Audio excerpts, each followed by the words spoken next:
अगर तुम किसी के सामने खड़े हो और बिना बोले ही तुम्हें पता हो वो क्या सोच रहा है, क्या फील कर रहा है और अगला डिसीजन क्या लेने वाला है।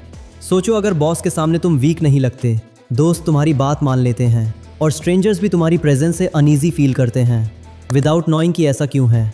ये कोई सुपर पावर नहीं है, ये कोई मैजिक ट्रिक भी नहीं, ये है इंसानी दिमाग का हिडन कोड। और जो इस कोड को समझ लेता है वो दुनिया को नहीं बदलता, लोगों के डिसीजन को बदल देता है।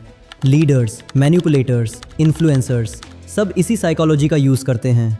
फ़र्क सिर्फ इतना है तुम्हें कभी बताया नहीं गया।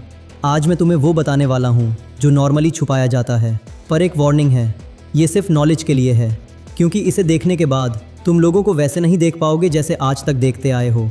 ट्रिक नंबर 5, द फॉरबिडन पुल। इंसान का दिमाग एक अजीब तरीके से काम करता है।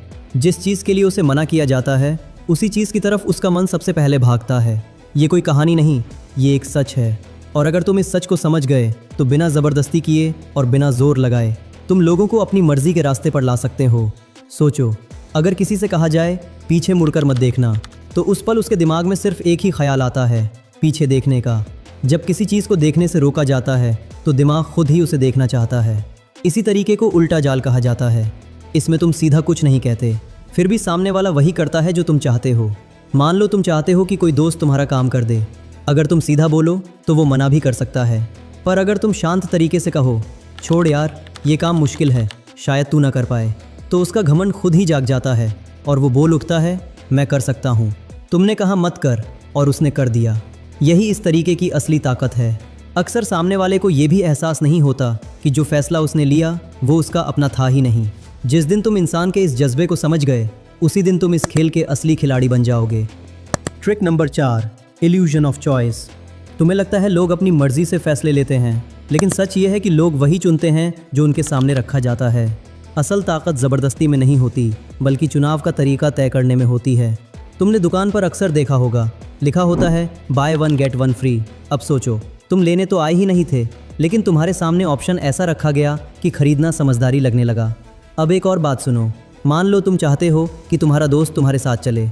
अगर तुम सीधा कहोगे तो वो मना कर सकता है, लेकिन अगर तुम कहो पहले खाने चलें या घूमने, तो उसके सामने 2 रास्ते होते हैं, पर मंजिल एक ही होती है।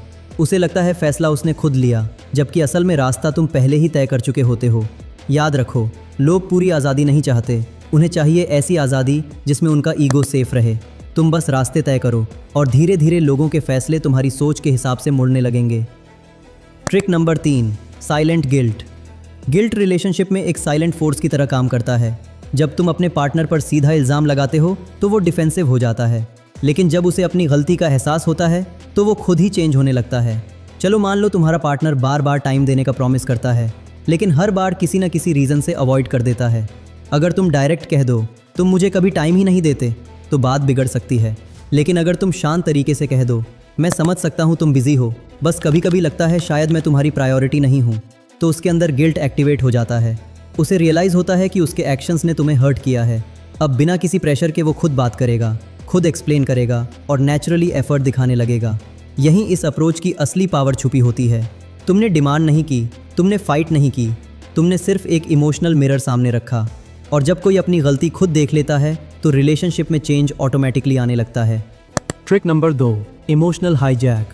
इंसान ज़्यादातर फैसले सोच से नहीं जज्बात से करता है, और जिसने किसी के इमोशंस को पकड़ लिया उसने उसके दिमाग की डायरेक्शन कंट्रोल कर ली। इसी को इमोशनल हाईजैक कहते हैं। जब कोई शौक, गिल्ट, प्यार या डर के असर में होता है तो उस पल का फैसला रियलिटी पर नहीं, उस फीलिंग पर बेस्ड होता है। इसीलिए स्पीचेस में फैक्ट्स कम, इमोशंस ज़्यादा दिखते हैं, डर, गुस्सा या गर्व।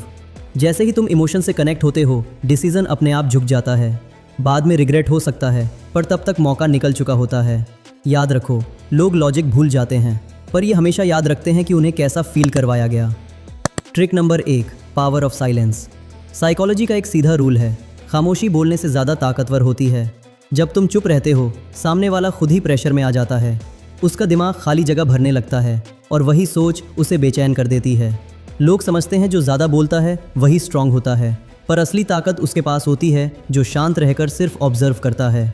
खामोशी डाउट, गिल्ट और कन्फ्यूज़न पैदा करती है और इसी दौरान तुम्हारा इन्फ्लुएंस बढ़ता है। अगर तुम किसी से सच निकलवाना चाहते हो तो सवालों से नहीं, शांत नज़र और रुक जाने से काम लो। जब शोर कम होता है तो खामोशी अपनी बात खुद कह देती है। याद रखो, कभी कभी बिना बोले सब कुछ कह देना ही असल पावर होता है।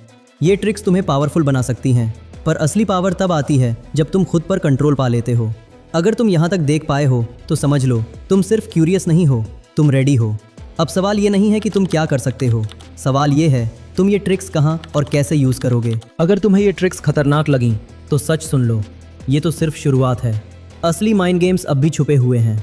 अगर तुम और डेंजरस साइकोलॉजिकल ट्रिक्स जानना चाहते हो जो लोगों के डिसीजन, इमोशंस और बिहेवियर को अंदर से हिला देती हैं, तो साइकॉन को ज्वाइन कर लो। लेकिन उससे पहले एक सवाल, तुम ये ताकत सीखना चाहते हो खुद को स्ट्रांग बनाने के लिए या दूसरों को कंट्रोल करने के लिए? नीचे कमेंट में लिखो मैं रेडी हूँ, या फिर सच सच बताओ तुम इस पावर का क्या करोगे।